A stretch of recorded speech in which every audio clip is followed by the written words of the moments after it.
In Baltimore, crews are racing to get the Francis Scott Key Bridge back open after a cargo ship slammed into it, causing it to collapse into the river below. A temporary alternate channel around the wreckage is expected to open. As Cole Higgins tells us, it's an essential step to get the Port of Baltimore running again.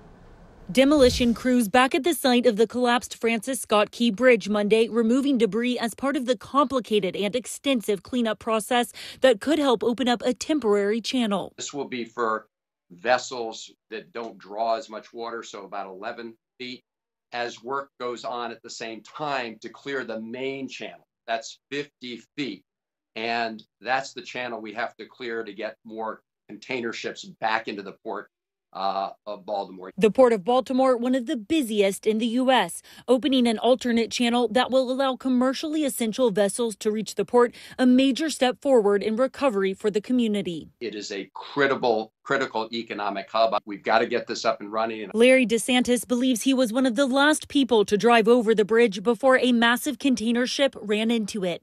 Heading to work that morning, crossing the bridge likely just seconds before it came down. It took a while for it to really sink in, because the initial shock of it, but then more and more people are calling me to see if I'm alive, because they knew I traveled that time of the morning over the bridge. DeSantis emotional when thinking of the 6 construction workers killed in the incident.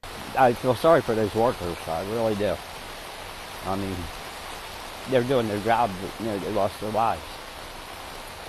So it's hard to, I rode right by them. I saw all of them.